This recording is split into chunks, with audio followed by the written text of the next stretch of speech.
Hello बच्चों, कैसे हैं आप। फाइनली हमारे पेपर आज खत्म हो गए। चार्टर्ड अकाउंटेंट बनने की हम लोगों ने पहली सीढ़ी पार कर ली है। लग रहा है पार कर ली है, बधाई हो बधाई हो। तो चारों पेपर पूरे हुए और जैसा कि आप लोग देखते हैं हर बार कि हम लोग इकोनॉमिक्स का पेपर पूरी तरीके जरूर सॉल्व करते हैं। पूरे 100 क्वेश्चन अभी करेंगे, मात्र 1 घंटे में पूरा पेपर कर लेंगे हम लोग। सारे क्वेश्चंस, उनके आंसर्स, उनके लॉजिक्स, उनके रीजंस, उनके पेज नंबर्स एक्सेट्रा सब देखेंगे हम लोग। यस, आई डू अग्री कि आप लोग को ये लग सकता है कि अरे यार हमने तो ये आंसर लिख दिया, हमने तो वो आंसर लिख दिया, लेकिन यार आप मस्ती करो, कोई दिक्कत नहीं है। रिजल्ट तो आएगा 35-40 दिन बाद। तो विदाउट वेस्टिंग एनी टाइम हम लोग पढ़ते हैं अपने इकोनॉमिक्स के क्वेश्चंस के बारे में, हम लोग देखते हैं उनके answers. Let's proceed. Let me bring you the question paper of today. मेरे पास जो सेट आया है वो देखिए, सेट TXC आया है। तो सब बच्चे देख लें एक बार। क्वेश्चन सेम होंगे, भले ही पैटर्न ऊपर नीचे हो थोड़ा सा। क्वेश्चन नंबर 1 करते हैं। आइए सबसे पहले question number 1, which of the following does not describe the nature of business economics. वही फंडा इंस्टीट्यूट का डज नॉट पूछता है हमेशा इंस्टीट्यूट, क्योंकि बच्चा डस तो बड़ी जल्दी कर लेता है, रिवर्स क्वेश्चन पूछता है। ये इंस्टीट्यूट का फेवरेट पैतरा है, ये उसका अस्त्र शस्त्र है कि अगर तुमने नॉट मिस कर दिया तो गड़बड़ हो जाएगी। Which of the following does not describe the nature of business economics. Nature of business economics वही economics, art, science, pragmatic, normative, ये सब नेचर होते हैं। तो इनमें से क्या इसका नेचर नहीं है? तो it is normative in nature, normative nature है। It is abstract and purely theoretical. Abstract and theoretical मुझे नहीं याद आ रहा है। इट इज एन आर्ट, ये नेचर है। It incorporates elements of macro analysis, ये भी है। ये तीन तो मैं याद आ रहे हैं। तो इसका मतलब हमारा आंसर बी हो गया कि बी जो है हमारा नेचर नहीं है। आइए मैं आपको दिखाऊं ये मॉड्यूल में कहां दिया हुआ है। ये देखिए मॉड्यूल में यहां दिया हुआ है, पेज नंबर 1.10 के आसपास। ये देखिए, साइंस है, माइक्रो है, इनकॉर्पोरेट्स एलिमेंट्स ऑफ मैक्रो है ना, बिजनेस इकोनॉमिक्स इज आर्ट है, use of theory of market and private enterprise है, प्रैग्मेटिक अप्रोच है। तो ये सब उसके नेचर हैं। ठीक है, दिख गया हम लोगों को। तो इसका मतलब हमारा क्वेश्चन नंबर 1 का आंसर बी हो गया। Question number 2, buyers ultimately determine which goods and services will be produced and in what quantities. The given statement is the meaning of buyers will decide, customer is the king, consumer is the king. ये भी हम लोग पढ़ चुके हैं class में, बहुत अच्छे से पढ़ चुके हैं। तो कंज्यूमर सोवरेनिटी हमारे लिए आंसर आ गया इसका। ठीक है, तो बी आंसर सही है। तो लेट मी टेल यू कि बी के बारे में कहां दिया हुआ है। कुछ पॉइंट्स ऐसे हैं जिनका मैं पेज नंबर तक दिखा दूंगा आपको। तो पेज नंबर 1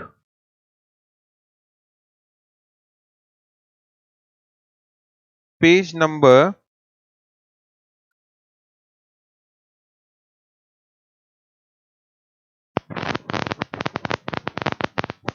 1.19 में देखिए दिया हुआ है, देख रही है। ये देखिए कंज्यूमर सोवरेनिटी। याद करिए, मैंने आपको किंग मार्क तक कराया था। मैंने कहा था king word, freedom word, consumer sovereignty word exam में आएगा। आ गया, बधाई हो। आगे चलते हैं क्वेश्चन नंबर 2 के बाद। Question number 3, which of the following is not. फिर से देखिए, इज नॉट पूछा इन्होंने। यही तरीका है, यही इनका पैटर्न है। Which of the following is not one of the 4 basic economic problems of an economy. What to produce हमारी प्रॉब्लम है। वेयर टू प्रोड्यूस तो कोई प्रॉब्लम नहीं थी मेरे हिसाब से, तो वेयर टू प्रोड्यूस हमारी प्रॉब्लम नहीं है। फॉर होम टू प्रोड्यूस हमारी प्रॉब्लम है। What provisions are to be made for economic growth भी हमारी प्रॉब्लम है। ठीक है ना, तो मजा आ रही है कसम से। तो ये देखिए हमारी 4 प्रॉब्लम्स। व्हाट टू प्रोड्यूस, ये देखिए दी हुई। What to produce, how to produce, for whom to produce and what provisions to produce. ये 4 हमारे थे और आपसे कहा था इस डायग्राम पे क्वेश्चन आएगा। देखिए किस तरीके से सब चीज आपको पढ़ाई थी। कहा भी था कि व्हाट टू प्रोड्यूस पे क्वेश्चन आएगा, इन हेडिंग्स पे क्वेश्चन आएगा। आ गया। उसके बाद हम लोग आ जाते हैं क्वेश्चन नंबर 3 कर लिया हमने। थोड़ी स्पीड बढ़ाते हैं, मोमेंटम आ गया है, मोमेंटम आ गया है। हाँ, Question number 4, finance minister was discussing balance of trade and balance of payment. Balance of trade and balance of payment पढ़ते ही हम लोग को समझ में आ गया कि ये मैक्रो इकोनॉमिक्स है, because balance of trade and balance of payment पूरे कंट्री की चीजों को इंकॉर्पोरेट करता है अपने अंदर. Balance of trade, balance of payment कोई एक फैक्ट्री का, एक इंडिविजुअल का नहीं होता, तो it is not going to be micro, it is going to be macro. Let's come to question number 5. Question number 5 क्या है? Which of the following is an example of normative statement? अब देखो, positive normative याद है ना आपको?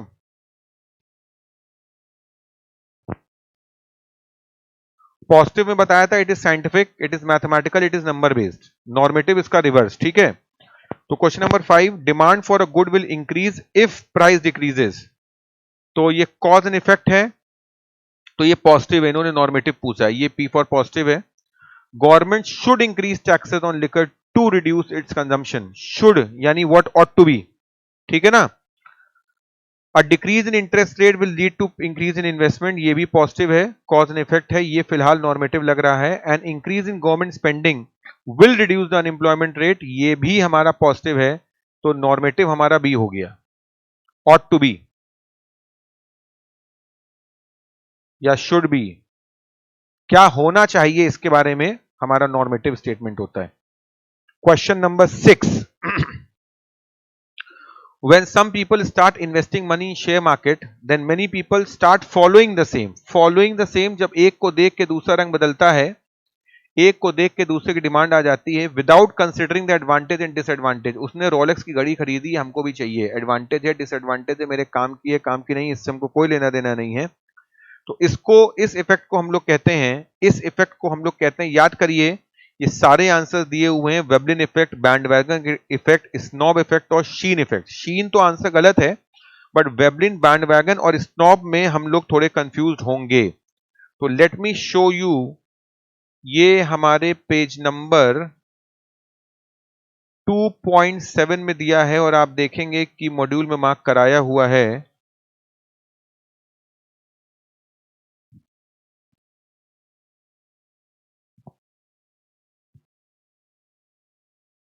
देखिए, institute बिल्कुल कृपा बरसाए हुए है, धक्का दे दे के पास कराने के चक्कर में है.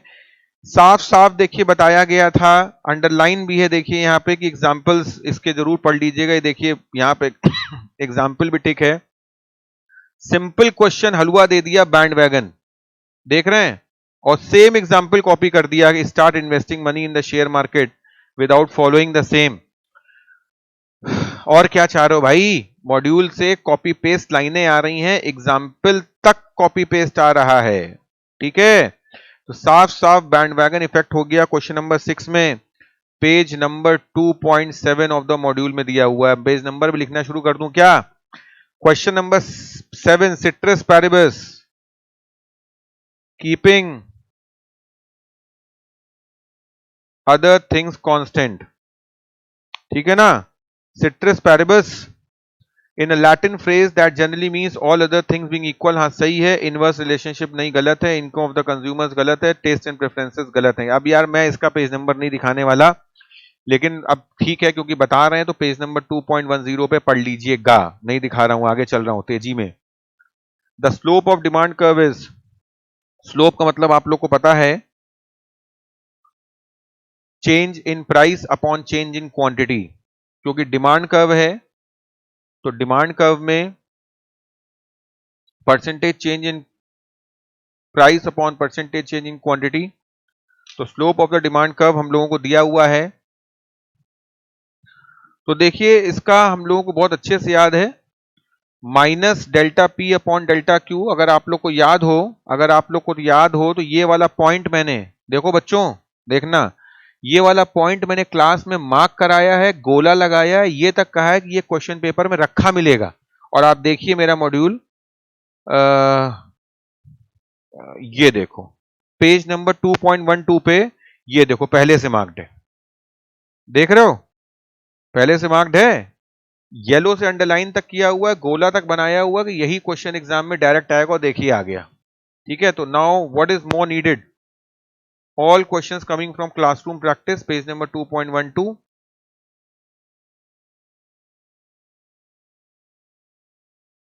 ठीक है, आगे चलते हैं.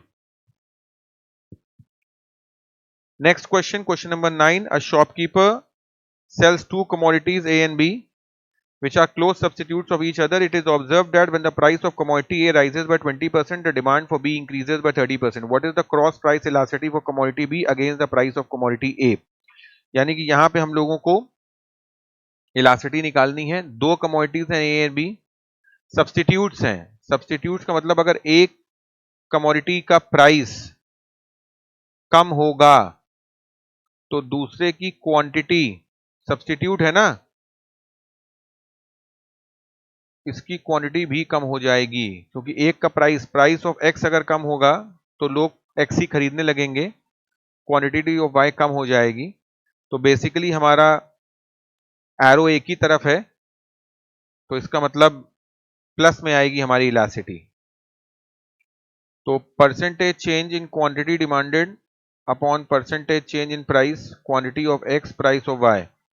क्वांटिटी ऑफ एक्स है 30, प्राइस ऑफ वाई है 20, 30 अपॉन 20 प्लस 1.5। तो क्वेश्चन नंबर 9 का आंसर हो गया C, plus 1.5। Is that okay? Practical question था, इजी था। बस ध्यान देने वाली बात है कि हम लोगों को इसमें साइन का ध्यान रखना है, बच्चे कुछ गलती से माइनस 1.5 ना कर दें। क्वेश्चन नंबर 10 पे आ जाएं। Excess of price which a consumer would be willing to pay rather than go without a thing over that he actually does pay is called। मतलब वो जो एक्सेस पैसा देने को तैयार है, यानी कि 10 रुपए का आइटम है लेकिन वो देने को तैयार है 15 रुपए, बहुत ज्यादा भूखा है, इसका मतलब उसको कंज्यूमर सरप्लस मिल रही है। ये कंसेप्ट हम लोग बहुत अच्छे से पढ़ चुके हैं। मेरे हिसाब से ये पूरे कंट्री के सारे बच्चों का क्वेश्चन सही होगा। क्वेश्चन नंबर 10 सिंपल था। क्वेश्चन नंबर 11 में आ जाएं। What is 11 saying? With reference to the following indifference map which of the following curve represent the highest satisfaction level. Of course we know it, हम लोग को बहुत अच्छे से पता है कि highest satisfaction, higher the indifference map, higher the indifference curve, more will be the satisfaction। IC3 यहां पे सबसे हाई है, तो IC3 हमारे लिए हाईएस्ट होगा। ठीक है, IC3। अब ये सब चीजें हर पढ़ने वाले बच्चे को पता है कि उनके मॉड्यूल में किस पेज पे दी हुई हैं। You know it very very well. ठीक है, पेज नंबर 2.61। अच्छा, एक चीज और मैं पैटर्न देख रहा हूं, इंस्टीट्यूट ने क्या किया कि शुरू के 4-5 क्वेश्चन इकट्ठे चैप्टर नंबर 1 से दे दिए। अब लाइन से चैप्टर नंबर 2 चल रहा है ना, मतलब बीच में ऐसा नहीं कर रहा है कि पहला क्वेश्चन चैप्टर 1 का, दूसरा चैप्टर 8 का, तीसरा चैप्टर 2 का, चौथा चैप्टर 7 का। तो ये भी एक काफी इजीनेस कर दी है इंस्टीट्यूट ने। क्या बात है, सारे लॉलीपॉप्स दे रहा है इंस्टीट्यूट इस समय। Question number 12, which of the following refers to the want satisfying power of a commodity. Want satisfying power of a commodity is known as utility। अरे यार, it is not absolute but relative, it is a subjective concept and it is depends upon the mental attitude of the people। ठीक तो है, want satisfying power of the commodity is known as utility। अब ये भी मेरे हिसाब से question पूरे कंट्री में हर बच्चे का सही होगा, पेज नंबर 2.50 पे दिया होगा, आप प्लीज देख लीजिएगा इसको। Question number 13, if the price of wheat increases from 1800 per quintal to 2200 per quintal and consequently the quantity supplied rises from 2000 quintal to 3200 quintal, calculate the elasticity वाला क्वेश्चन आ गया। तो वही पुराना फॉर्मूला अपना लग जाएगा, Q1 minus Q0 upon Q0 into P0 upon P1 minus P0। ठीक है ना, is equal to Q1 minus Q0, quantity कितनी है ये 2000 minus 3200 is equal to 1200 divide by 2000 into price क्या हो गया 1800 से 2200, P0 हो गया 1800 डिवाइड बाय 400।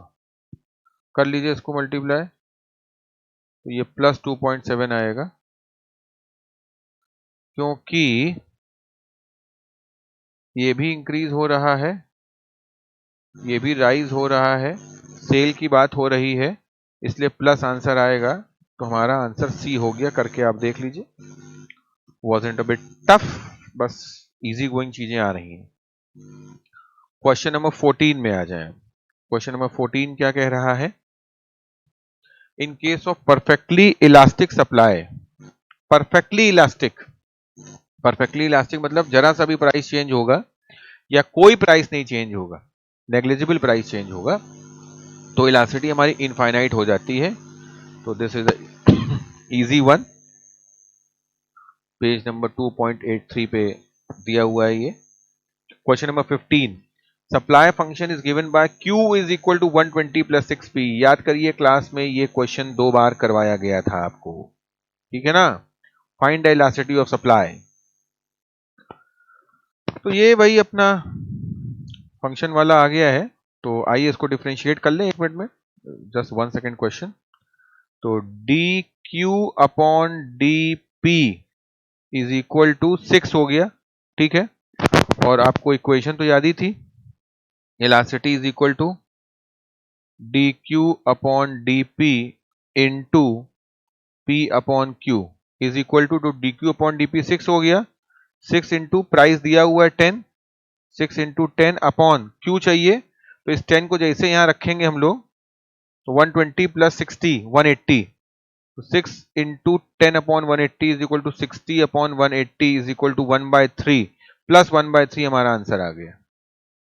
वेल, जिन बच्चों ने ये किया हुआ है उनको याद होगा कि इस तरीके से क्लास में 2-3 क्वेश्चंस करवाए गए थे और कहा गया था कि ये क्वेश्चन जरूर आएगा। याद आ रहा है तुम लोग को बच्चों कि ये क्वेश्चन आएगा? तो कॉपी पेस्ट आ गया है कि नहीं। चलो आगे आते हैं, क्वेश्चन नंबर 16 है हमारा अगला टॉपिक। क्या है question number 16? Which of the following is not a characteristic of land? Not. Land is heterogeneous. अच्छा ठीक है, क्योंकि कहीं कहीं का लैंड अलग अलग होता है। दिल्ली कनॉट प्लेस का लैंड अलग है और मुंबई नरीमन पॉइंट का लैंड अलग है, ठीक है। Land is an active factor of production. No no no no, land is a passive factor of production. तो ये तो यार एक्टिव पैसिव क्लास में पढ़ाया था। Supply of land is fixed हमें पता है, लैंड इज मल्टीपल यूजेस हमें पता है। क्वेश्चन नंबर 17 में आ जाए। कॉब डगलस साहब आ गए। The Cobb Douglas production function is stated as Q is equal to K constant है, लेबर की पावर A और कैपिटल की पावर 1 माइनस A। लेबर की पावर A, कैपिटल की power 1 minus A, D option हमारा सही है। क्लियर है, मुझे नहीं लगता इस क्वेश्चन में किसी भी बच्चे को कोई गलती मिलेगी, ठीक है। हम लोग ने एक क्वेश्चन किया हुआ है। अब ये देखिए एक टेबल बेस्ड क्वेश्चन आ गया। Based on the information given in the following table answer the question number 18 to 20, ठीक है। आइए देखें। टोटल प्रोडक्ट जब 10 है तो एवरेज डैश कर दिया, मार्जिनल डैश कर दिया, फिर इसने टोटल डैश कर दिया, एवरेज डैश कर दिया, मार्जिनल 11 कर दिया। तो ये देखिए एक टेबल दी हुई है और इस टेबल को हमने भरना है। देखिए ऐसे क्वेश्चन में क्या होता है, बहुत आसानी से हो जाता है टेबल अगर आपने सही भरी है। मैं टेबल आपके सामने भरना शुरू कर रहा हूं। टोटल प्रोडक्ट अगर 10 है तो एवरेज प्रोडक्ट भी 10 होगा पहली बार में और मार्जिनल प्रोडक्ट भी 10 होगा, इसमें तो कोई दिक्कत है नहीं। अब मार्जिनल अगर 10 है, 10 प्लस 11 21 हो जाएगा, तो ये 21 हो जाएगा। 21 डिवाइड बाय 2 करेंगे तो एवरेज हमारा आएगा 10.5। देखो पैटर्न चालू हो गया, 10, 10.5, 11 पैटर्न शुरू हो गया। अब अगर एवरेज 11 है और 3 का एवरेज 11 है तो यहां 33 आ जाएगा ना, 11 3 जा 33। अब अगर ये 33 है और इसके पहले 21 था तो 33 माइनस 21, मार्जिनल प्रोडक्ट यहां 12 आ जाएगा, ठीक है। अब उसके बाद 33 और मार्जिनल 11 है तो 33 प्लस 11 हो जाएगा 40, ठीक है ना। 30 प्लस 11 हो गया 44। 44 डिवाइड बाय 4, एवरेज अभी भी 11 ही है, ठीक है। फिर 44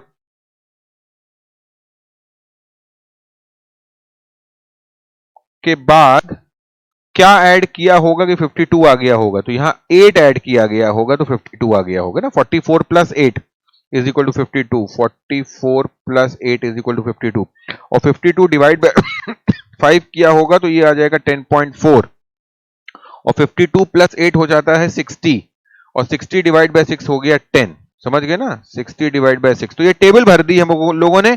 टेबल भरने के बाद क्वेश्चन खत्म, पैसा हजम।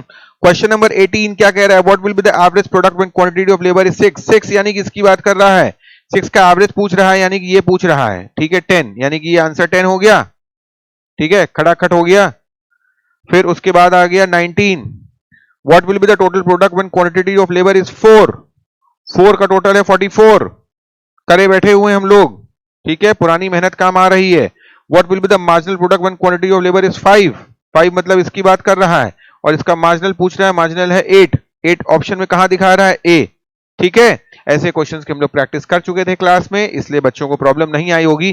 पेशेंस ये था इस टेबल को बनाने के लिए, पेशेंस चाहिए था इस टेबल को बनाने के लिए। 20 क्वेश्चन हो गए हम लोगों के। Question number 21, who describes the production function as the relationship between maximum output that can be produced and the input required to make the output। ठीक है, ये हम लोग को याद है, मैं अपनी स्पीड बहुत तेज कर रहा हूं, तो ये हम लोगों को सैमुअल्सन साहब ने बोला था, सैमुअल्सन साहब ने बोला है क्वेश्चन नंबर 21 के बारे में, पेज नंबर 320 में दिया हुआ है। अब आप देख लीजिएगा, मेरी स्पीड तेज हो गई है टेबल के बाद। In the short run when average cost falls as a result of increase in output, marginal cost is dash average cost. कह रहे हैं शॉर्ट रन में एवरेज गिर रहा है, एवरेज तभी गिरता है, एवरेज तभी गिरता है जब हमारी मार्जिनल एवरेज से कम हो, ठीक है ना, यानी कि लेस देन हो जाएगा। क्वेश्चन नंबर 22 के बाद आइए 23, initially a firm enjoys, initially a firm enjoys dash of scale and beyond a certain limit it suffers. तो शुरू में तो किसी भी फर्म में इकोनॉमीज आती हैं, ठीक है, अच्छा काम कर रहा होता है, फिक्स एसेट्स उसके अच्छे काम कर रहे होते हैं, तो उसकी इंटरनल इकोनॉमीज आती हैं, and beyond a certain limit it suffers from dash of scale. अगर शुरू में उसकी इंटरनल इकोनॉमीज आ रही हैं तो बाद में इंटरनल डिसइकोनॉमीज आ जाती हैं। ऑप्शन नंबर ए में दिया हुआ है, अच्छा ठीक है। ऑप्शन नंबर बी है, शुरू में आती हैं इंटरनल एक्सटर्नल इकोनॉमीज, अच्छा, लोकेशनल एडवांटेज हो सकती है। Beyond a certain limit it suffers from dash of scale, external diseconomies आने लग जाती, नहीं ऐसा तो नहीं है, बी ऑप्शन मुझे गलत लग रहा है। शुरू में इंटरनल डिसइकोनॉमीज नहीं आती हैं, शुरू में एक्सटर्नल डिसइकोनॉमीज नहीं आती हैं। बी सी डी रॉन्ग है, इसलिए ए सही हो रहा है, समझ रहे हैं। और भी अच्छा आंसर आ सकता था कि शुरू में इंटरनल इकोनॉमीज आती हैं, beyond a certain limit internal diseconomies आ जाती हैं, ठीक है। ट्रिकी क्वेश्चन, बट 23 का आंसर ए ठीक है। 24, long term average cost curve is also known as long range curve, याद करिए वही, एनवेलप कर्व, एनवेलप कर्व, ठीक। एनवेलप कर्व कहां दिया है, हाँ दिया हुआ है, ठीक है। Question 24। Question number 25, dash are already incurred once and all cannot be recovered, already incurred is known as sunk cost, easy है। Question number 26, price elasticity of demand of a firm under perfect competition will be, price elasticity perfect competition में क्या होती है, price elasticity perfect competition में क्या होती है। Price जरा सा भी नीचे हुआ या ऊपर हुआ तो इनफाइनाइट हो जाएगा, परफेक्ट कंपटीशन है ना, इसलिए इनफाइनाइट। वेरी लार्ज मत लिखना, कुछ बच्चे गलती कर सकते हैं। Question number 27, many sellers, many sellers perfect competition में नहीं होते हैं, ओलिगोपोली में फ्यू होते हैं, मोनोपोली में एक होते हैं, मैनी सेलर्स मोनोपोलिस्टिक में है। डिफरेंशिएटेड प्रोडक्ट्स क्लियर हो गया हम लोग को। क्वेश्चन नंबर 28, देखें कुछ क्वेश्चंस कितनी जल्दी हो जाते हैं, 5 सेकंड में, कुछ क्वेश्चन टाइम ले लेते हैं। ये कला सीखनी पड़ेगी हम लोगों को गाइस, एक क्वेश्चन से समय बचाना है दूसरे क्वेश्चन में लगाने के लिए। Question 28, identify the correct relationship among MR AR price elasticity of demand, ठीक है। तो इसमें marginal revenue is equal to average revenue into e -1 upon e, यानी कि क्वेश्चन नंबर 28 का आंसर अपने को मार्क करना पड़ेगा। क्वेश्चन नंबर 28 में देखिए, relationship M R is equal to A R E -1 upon e, यानी कि डी आंसर है, किताब में लिखा हुआ है, रटा रटाया माल है, ठीक है। आगे आते हैं, we proceed a little bit further. Question number 29, ठीक है, इसका मैं पेज नंबर बता दूं आप लोगों को। 28 का, 28 का पेज नंबर है 4.12। Question number 29, total revenue will be maximum when elasticity is equal to 1, तभी टोटल रेवेन्यू मैक्सिमम होगा जब इलास्टिसिटी 1 होगी, तभी इक्विलिब्रियम आएगा, ठीक है। 29 का आंसर ए है, ठीक है। पेज नंबर नहीं है इसमें क्योंकि तो कंसेप्चुअल टॉपिक है। Question number 30, when both demand and supply increase the equilibrium quantity will be dash but the change in equilibrium price will be, when both demand and supply increases but the change in equilibrium price will be uncertain।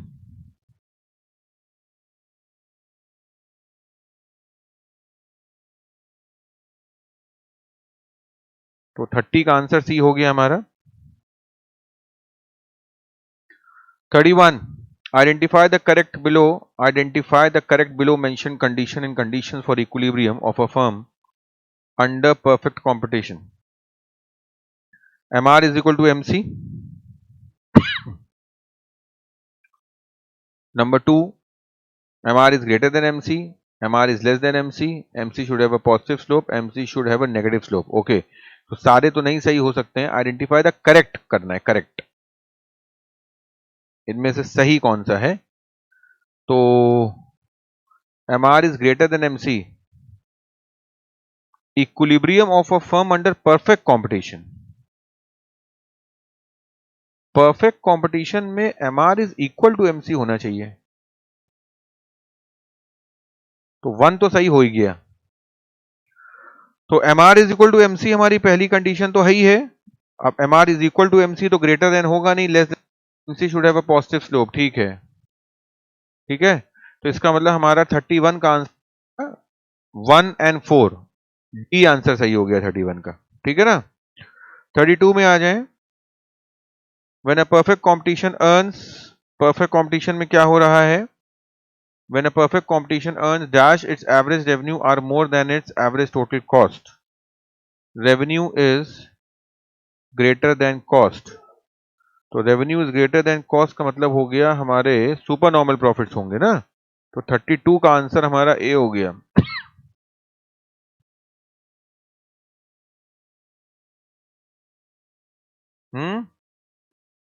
किताब में पूरी पूरी line लिखी हुई है इसकी। ठीक है, सुपर नॉर्मल प्रॉफिट्स। ठीक है, check the content on page number 4.33. Question number 33, guys. Market for soaps and detergents are appropriate example of. Soaps and detergents कई तरीके के आते हैं, 10 से ज्यादा तरीके के आते हैं, तो इसलिए सोप्स एंड डिटर्जेंट हमारी कंट्री में मोनोपोलिस्टिक हो जाएंगे। ठीक है। Question number 34, downward sloping and highly elastic demand curve is a feature of. Downward sloping and highly elastic, ठीक है ना, downward sloping and highly elastic and highly inelastic, sorry, downward sloping and highly inelastic demand curve is a feature of monopoly. monopoly तो मेरे को सही लग रहा है। उसके बाद बी ओलिगोपोली दिया हुआ है, ये रॉन्ग है आंसर। ठीक है, उसके बाद सी मोनोपोलिस्टिक दिया हुआ है।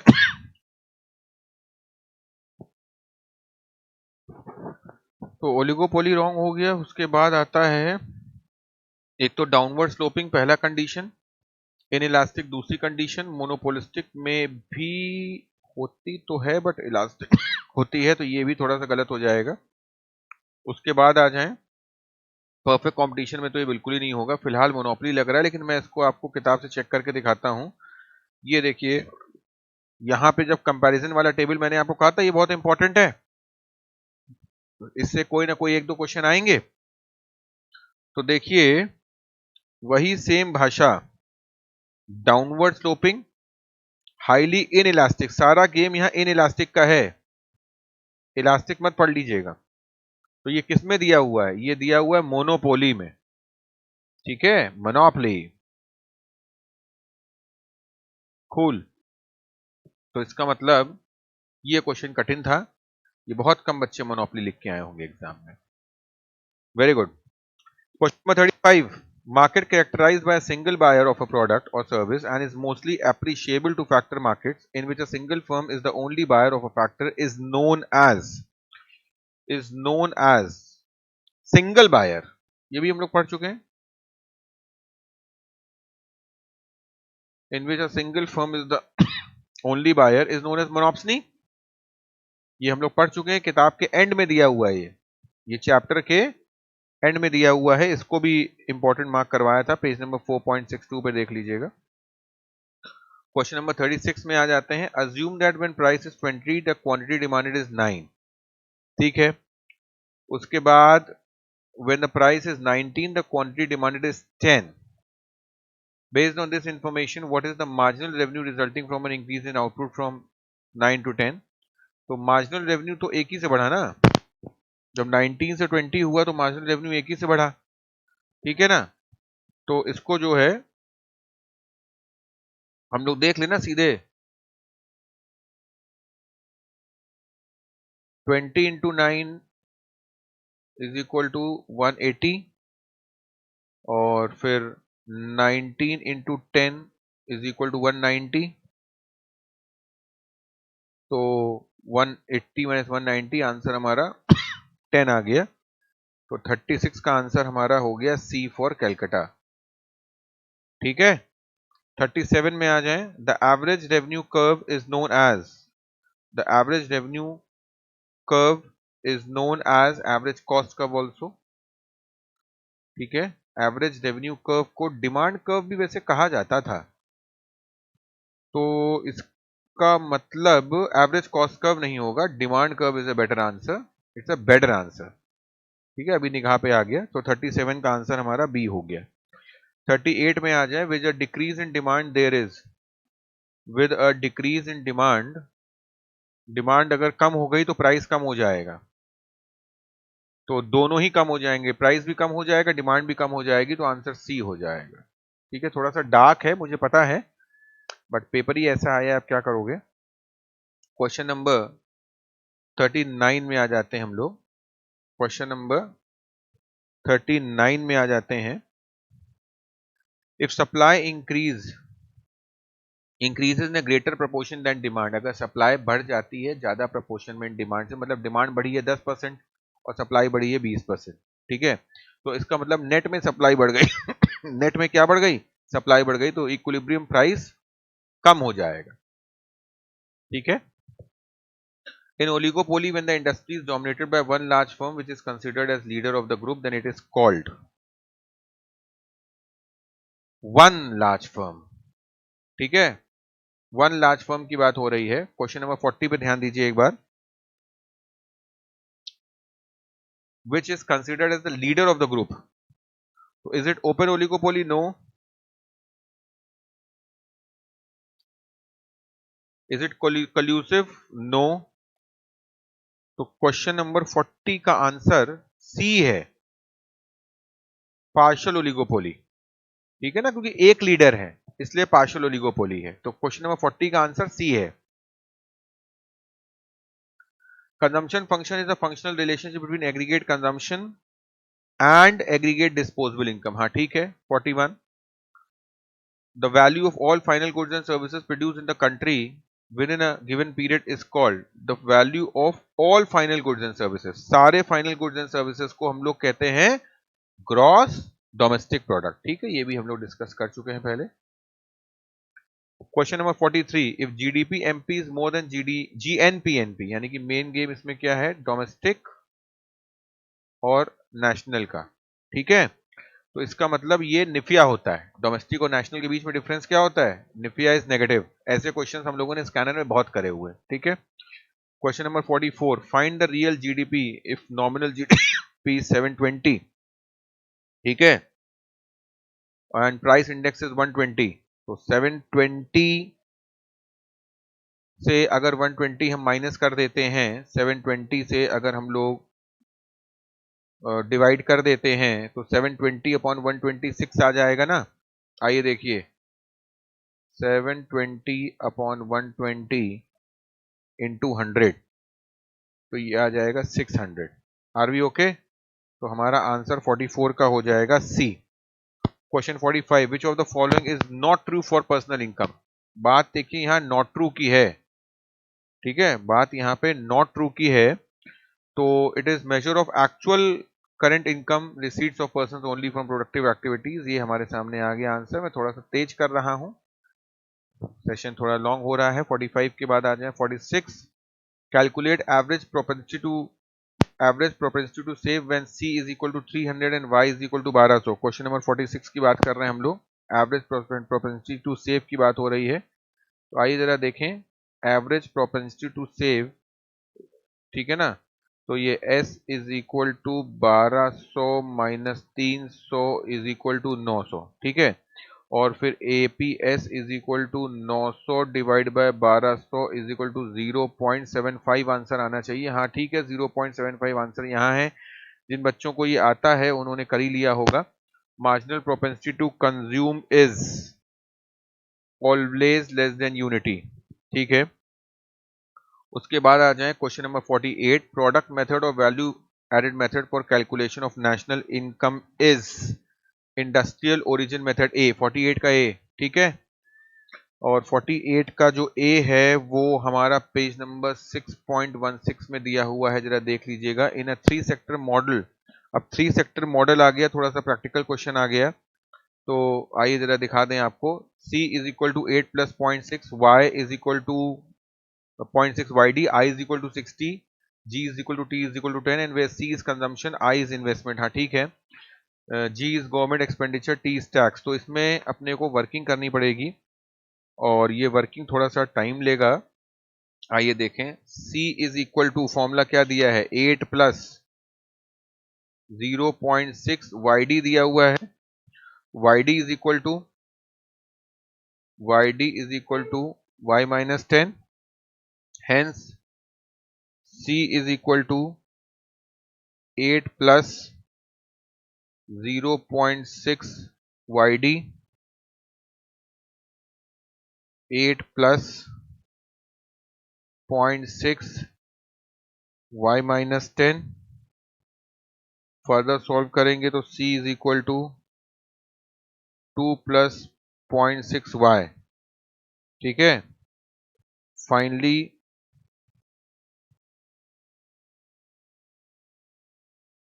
AD is equal to AS 72 plus 0.6 Y is equal to Y। तो Y is equal to 180 upon 0.4। 180 upon 0.4 करोगे अगर तो 180 अपॉन 0.4 अगर करोगे तो हमारा आंसर, तो ये देखिए आ गया हमारा आंसर 72 बाय 0.4। 72 by 0.4 is 180। टिकड़मी था थोड़ा सा, रीचेक कर लीजिएगा इसको एक बार और प्रैक्टिस कर लीजिएगा, रीचेक नहीं। क्वेश्चन नंबर 50 में आ जाए हम लोग। क्वेश्चन नंबर 50 क्या कह रहा है, while using the income method which of the following income is included while calculating the national income। income method हम लोग कैलकुलेट कर रहे हैं नेशनल इनकम निकालने के लिए। सॉरी 50 करना था। 50 in an economy investment expenditure is increase by 300 crore and marginal propensity to consume is 6। Marginal propensity to consume is 6। तो इसका मतलब क्या हो गया हमारा, इसका मतलब ये हो गया कि हम लोगों को इस पे वर्किंग करनी पड़ेगी 50 पे। 1 divide by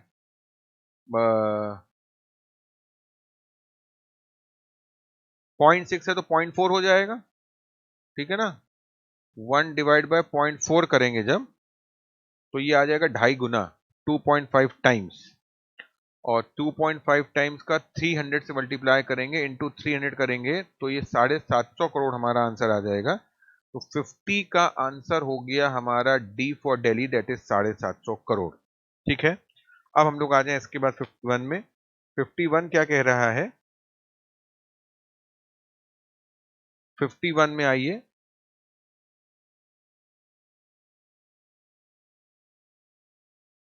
While using the income method, which of the following income is included while calculating national income। तो नेशनल इनकम के लिए कैपिटल गेन्स जोड़ रहे हैं क्या, विंडफॉल प्रॉफिट जोड़ रहे हैं क्या, income from sale of second hand good जोड़ रहे हैं क्या, कमीशन एंड ब्रोकरेजेस जोड़ रहे हैं क्या।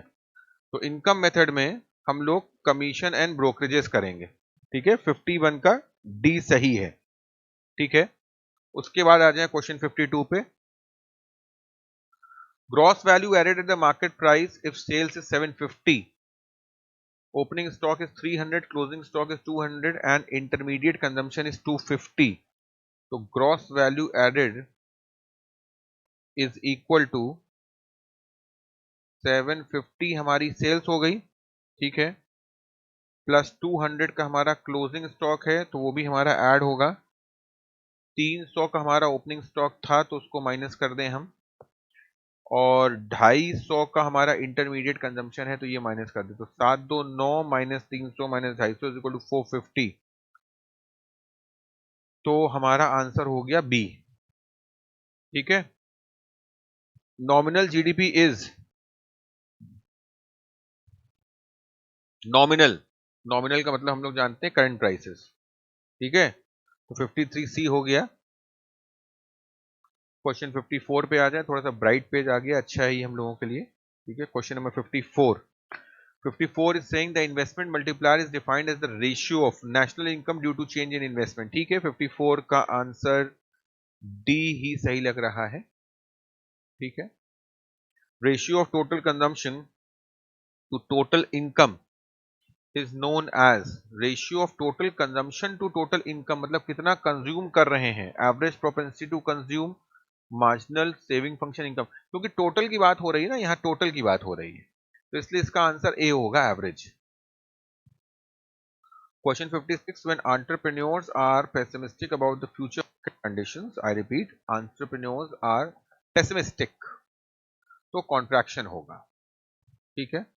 Question 57, which of the following is not a characteristic of business cycle? Not a characteristic of business cycle, तो business cycles irregular होते हैं, रेगुलर नहीं होते हैं, इसीलिए नॉट होगा, ठीक है ना।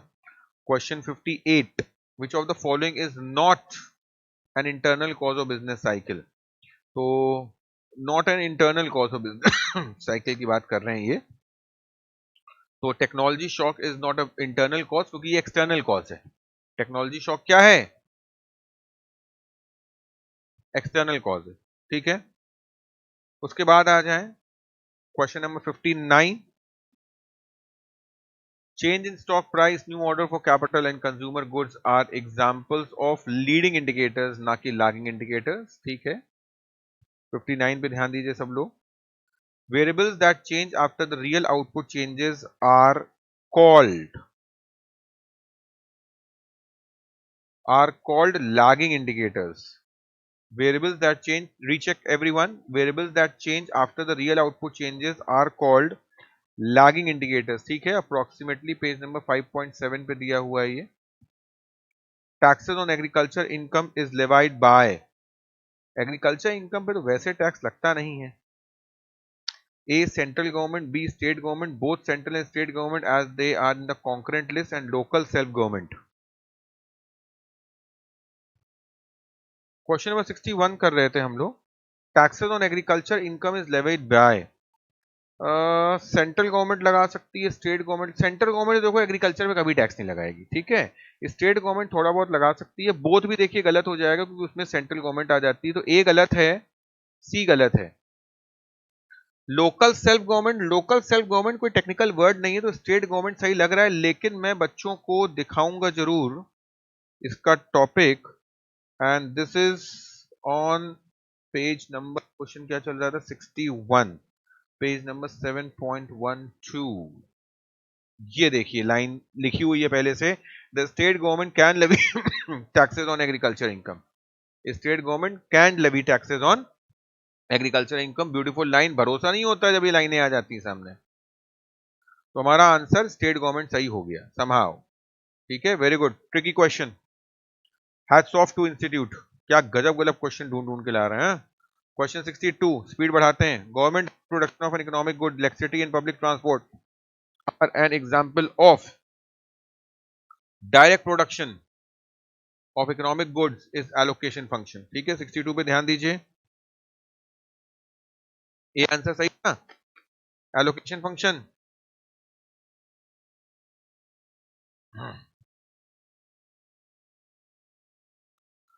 ठीक है, allocation okay. 63, a progressive direct tax system is those who have greater ability to pay and contribute, and the tax burden is distributed fairly among the population. जिनके पास पैसा ज्यादा है वो टैक्स ज्यादा दें प्रोग्रेसिव सिस्टम में, ठीक है, 63 का आंसर हमारा हो गया B. 64, non debt capital receipts of the government include, non debt capital receipts include recoveries of loans and advances, अपना ही पैसा हमको वापस मिल गया, क्योंकि मार्केट लोन डेट है, स्टेट प्रोविडेंट फंड नेट कुछ नहीं होता, securities issued against small saving भी डेट होता है, तो नॉन डेट की बात कर रहे थे, तो receipts recovery of loans and advances हमारे लिए नॉन डेट कैपिटल हो गई। ठीक है, when the outcomes of policy are not visible for some time it is known as, policies का आउटकम नहीं मिल रहा है, मतलब जैसा सोचा था वैसा नहीं हो रहा है, इंपैक्ट वैसा नहीं आ रहा है, तो ये हमारा हो गया क्या, इंपैक्ट लैग। ठीक है, क्वेश्चन 66 में आ जाते हैं। The excess of government total expenditure over its government receipts exclude borrowings are termed as, the excess of government's total expenditure over its total receipts excluding borrowings, देखिए कीवर्ड क्या है हमारा, excluding borrowings। ठीक है, तो ये हमारे लिए टेक्निकली फिस्कल डेफिसिट और बजटरी डेफिसिट के बीच में डिफरेंस आ रहा है। ठीक है, इसको हमें देखना पड़ेगा एक बार, क्योंकि इन्होंने सीधे कह दिया है, तो क्योंकि वर्ड एक्सक्लूडिंग बोरोइंग्स है इसलिए हमारा आंसर फिस्कल डेफिसिट हो जाता है, अगर एक्सक्लूडिंग बोरोइंग्स ना लिखा होता तो इसका आंसर बजटरी डेफिसिट होता। समझ रहे हो ना। क्वेश्चन नंबर 67 पे आ जाइए। The receipts which neither create any liability or cause any reduction in the assets of government are known as, neither create any liability, they are known as revenue receipts। ठीक है, 68 में आ जाएं, जरा देखते रहिएगा। which of the following is applied on interstate movement of goods and services and on imports and exports। interstate का मतलब होता है एक स्टेट से दूसरा स्टेट, तो वो लगता है integrated GST, IGST. Tough question है सीए फाउंडेशन के लिए, no doubt about it, CA inter के लिए तो हलवा है, लेकिन IGST is a bit tricky for beginners. ठीक है, उसके बाद 69 क्वेश्चन में आ जाए। The cap and trade method used by government to ensure that pollution is minimised in the most effective way is known as correct externalities, क्योंकि वो है ना क्या कहते हैं, पॉल्यूशन, पॉल्यूशन एक्सटर्नैलिटी में आएगा। ठीक है ना, तो एक्सटर्नैलिटी करेक्ट करनी। 70 क्वेश्चन, 70 हो गए किसी तरीके से। Which constitutional body maintains fiscal federalism in India? हाँ भाई, फिजिकल फेडरलिज्म जल्दी बताओ। तो इसका मतलब इसका आंसर फाइनेंस कमीशन है, हम लोग पहले भी मार्क कर चुके हैं। Which of the following is not a characteristic of money? Again, not a characteristic of money. It's easily reproducible by people. पैसे लोग रिप्रोड्यूस कर लेते हैं क्या? नहीं करते हैं, तो इसलिए नॉट वर्ड हमारे सामने आ गया है। The currency issued by central bank is known as the currency issued by central bank is known as fiat money। ठीक है ना, fiat money क्या मतलब, जिसकी वैल्यू हाँ गवर्नमेंट डिटरमाइन करती है, कागज की वैल्यू 500 की नहीं होती, लेकिन बैक्ड बाय द गवर्नमेंट है। Question 73, considering with a money multiplier of 1.5 there has been an increment of 600 crores of money supply, find out the monetary base। तो 1.5 अगर है मान लीजिए, तो इसका मतलब ये हो गया मनी मल्टीप्लायर 1.5 है। ठीक है ना, हाँ, तो 600 अपॉन 1.5 अगर करते हैं तो आंसर क्या आ जाएगा, 400 आ जाएगा। तो इसका मतलब हमारा आंसर सी सही हो गया। 74 में आ जाए। Calculate narrow money M1 from the following data. ठीक है, तो देखिए M1 इन्होंने पूछा है, सबसे आसान पूछा, अभी M2 M3 M4 पूछते कितना कठिन हो जाता। M1 में करेंसी विद पब्लिक आती है, यस। M1 में डिमांड डिपॉजिट बैंकिंग आता है, demand deposit with banking M1 में आता है, yes. Time deposit with banking आता है, नहीं आता, इसको लाल करो, समझे। अदर डिपॉजिट विद आरबीआई आता है, आता है। पोस्ट ऑफिस आता है, नहीं आता। तो इन तीनों को टोटल मार दीजिए आप, 88 plus 220 plus 260 is equal to 568,000 हमारा आंसर आएगा। तो हमारा आंसर हो गया ये। आसान नहीं है क्वेश्चन, बट कई बच्चे इसको ठीक कर लेंगे। Question 75, calculate currency with public from the following data. ठीक है, question number 75, calculate the currency with public from the following data. तो देखिए क्वेश्चन 75 में करेंसी विद द पब्लिक की बात होनी है। Notes in circulation yes, rupee coins yes, circulation with coins yes, cash in hand with bank no. तो इसका answer ऐसे आएगा 45,000 plus 1,500 plus 750 minus 27,500 is equal to, क्या आ रहा है आंसर 75 का? 19,750, यानी कि आंसर बी होगा। ठीक है, मुझको कुछ याद आ रहा है, देखिए मॉड्यूल में दिया हुआ था चैप्टर नंबर 8 में ना, ये देखिए यही वाला क्वेश्चन है, और इसमें क्लास में मार्क करते वक्त बताया था कि माइनस चौथा वाला होगा, cash in hand with bank नहीं लिया जाएगा। ठीक है ना, cash in hand with bank नहीं लिया जाएगा, ये लिया जाएगा, ये लिया जाएगा, ये लिया जाएगा, cash in hand with bank नहीं लिया जाएगा। ठीक है, you all remember now guys. Question 76, आइए 76 में आ जाएं।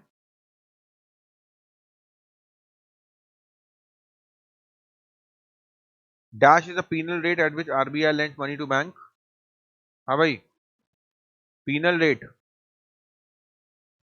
Of the rate available under the repo policy. तो ये जब उनको थोड़ा सा पैसा ज्यादा चाहिए होता है तो मार्जिनल स्टैंडिंग फैसिलिटी रेट के नाम से जाना जाता है, किताब में दिया हुआ था। ठीक है, liquidity adjustment facility was introduced by RBI on the basis of recommendations of dash committee। ये तो रटा रटाया आंसर है, नरसिम्हा कमेटी। ठीक है, money created by commercial banks is known as trade money। Under the concept of money supply, the term public do not include government and banking system. Public नहीं होती, house hold होते हैं, institutions होते हैं, firms होते हैं। Compute the total credit money created by banking system if the required reserve ratio is 15% for every 12 lakh deposited in the banking system।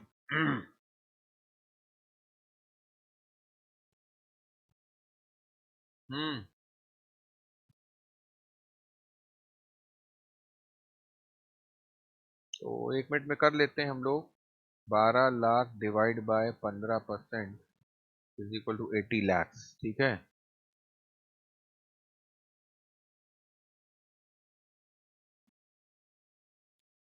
Factor endowment theory of trade is also known as, factor endowment theory of trade is also known as Heckscher Ohlin theory ना। 81 का answer C याद है हम लोगों को, ये बच्चा कर लिया होगा। Which tariff is calculated on the basis of specific content of imported goods is known as technical tariff। Rectification वाला टॉपिक है ये, चेक कर लिया है ना। 83, which tariff is expressed either on the basis of value of the imported goods or on the basis of unit of measure। देखो एक तो आ गया वैल्यू, एक आ गया यूनिट ऑफ मेजर। तो इसका मतलब हो गया दोनों चीजें अगर ली जा रही हैं, तो आप याद करिए मैंने बताया जब दोनों चीजें ली जाती है उसको मिक्स टैरिफ कहते हैं। क्या कहते हैं? मिक्स टैरिफ कहते हैं। तो ये हो गया। 84 क्वेश्चन में आ जाएं। The system in which nominal tariff rates on imports और manufactured goods are higher than the nominal tariff, तो उसको एस्केलेटेड टैरिफ कहते हैं। एस्केलेशन वैसे भी ऊपर ले जाता है क्लॉज, ठीक है ना, एस्केलेशन क्लॉज। 84 के बाद आ जाए हम लोग। 85, which of the following is the measure to protect human and animals. ये हम लोग डिस्कस कर चुके हैं कि जो ये हमारे ह्यूमन और प्लांट्स वाले होते हैं वो सैनिटरी एंड फाइटो सैनिटरी होते हैं। दो दो बार क्लास में पढ़ाया गया है ये। 86, 100 क्वेश्चन होने वाले हैं बहुत जल्दी। 86 में आ जाए। With regard to international trade and European Union can be categorised as custom union. ठीक है ना, are we okay? We are double sure about D. कोई दिक्कत हो तो मुझे तुरंत बोल दीजिएगा। G20, which of the following country is not a member. अरे गजब रे गजब। अब ये क्वेश्चन बहुत कठिन है, ये क्वेश्चन बहुत कठिन इसलिए क्योंकि किसको भी इस नाम याद होंगे। इतना तो याद है कि इंडिया है, अर्जेंटीना है, बस ये ट्यूनीसिया और मेक्सिको में दिक्कत आ रही मुझे थोड़ा सा रिमेंबर करने में। मेक्सिको भी मुझे लग रहा है मेंबर है शायद, है ना। हाँ मेक्सिको, फेमस नेम तीनों मेंबर है। नॉट अ मेंबर पूछा है इन्होंने, क्या पूछा है? नॉट अ मेंबर पूछा है इन्होंने। तो आइए क्वेश्चन नंबर 88 देखें एक बार। 88 क्या कह रहा है? Investment which are reciprocal investment between countries are refer to as. Reciprocal investments की बात हो रही बेटा, ठीक है। Reciprocal investment are two way direct foreign investment, ठीक है ना, रेसिप्रोकल है तो टू वे होंगे। चेक करते रहिएगा आप लोग। Question number 89, total ban impose by the government, total ban imposed by the government is known as embargo. The theory of comparative advantage in international trade was presented by David Ricardo. Yes, very good, very good. पीछे से कुछ बच्चे comment कर रहे हैं, बिल्कुल सही बोल रहे हैं, बहुत बढ़िया। क्वेश्चन नंबर 91 खत्म होने वाला है, बस 2 मिनट और। Dash facilitates and improves access to Indian government data. Indian government data को एनडीएपी फुल फॉर्म क्या है एनडीएपी का? एनडीएपी का फुल फॉर्म किताब में दिया है, मॉड्यूल में कि नहीं दिया है? National data and analytics platform, national data and analytics platform. Question 92 में आ जाएं। With scheme aimed at promoting manufacture of electric and hybrid vehicles. Yes, किताब में दिया है ना, ये पक्का है? चैप्टर 10 में दिया होगा, पेज नंबर 10.23 में।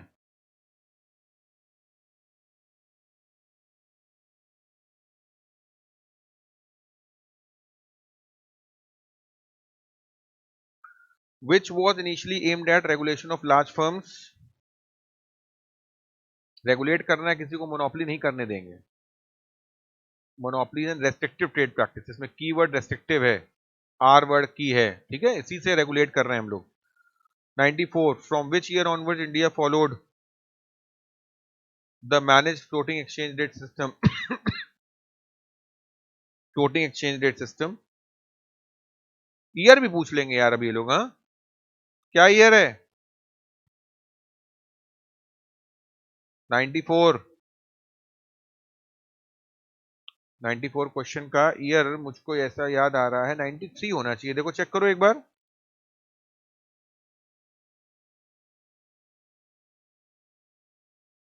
आगे आते हैं। Minimum support price MSP,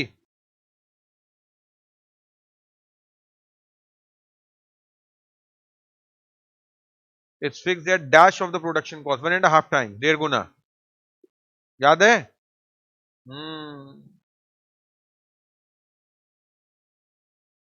96, which policy was adopted to ensure world class industrial infrastructure? World class industrial infrastructure, PM Mitra योजना। During the British period modern industrial sector saw lopsided growth with the dominance of dash industries. Cotton and jute. Statutory recognition was granted to for mobilization of resources in capital market. Capital market पढ़ते ही आप सभी लिख सकते हैं ना, कोई कठिन तो है नहीं है। 99, in which of the following sectors FDI is not permissible? Not permissible, किसमें एफडीआई अलाउड नहीं है? टेलीकॉम में अलाउड है, एविएशन में अलाउड है, डिफेंस में अलाउड है, एटॉमिक एनर्जी में अलाउड नहीं है। Production of milk is included in which sector? Milk का सेक्टर बताना है। Primary tertiary sector no, service sector no. Milk primary में आएगा, एग्रीकल्चर एंड मिल्क। अंधी ना लगाना, सेकेंडरी में नहीं आएगा, क्योंकि सेकेंडरी में क्या आता है? मैन्युफैक्चरिंग आता है। प्राइमरी में एग्रीकल्चर एंड मिल्क आ जाएगा, ठीक है। तो दोस्तों देखिए, हम लोगों ने पूरे 100 क्वेश्चंस कर डाले फाइनली। कितनी देर लगी आपने देख लिया। एग्जाम में 2 घंटे लगते हैं इस पेपर को सॉल्व करने के लिए, और हम लोगों ने 2 घंटे से बहुत कम में कर लिया। But of course I agree कि स्टूडेंट को काफी सोचना पड़ता है, स्टूडेंट को इतना मेमोराइज नहीं होता है, बट एवरीथिंग इज पॉसिबल, ठीक है। चलिए, मैं आप लोगों को गुड लक देना चाहता हूं। Good luck all of you. भगवान करे आप जल्दी से फ्लाइंग कलर्स से आ जाएं। CA inter is waiting for you all, ठीक है। Enjoy everyone, take care.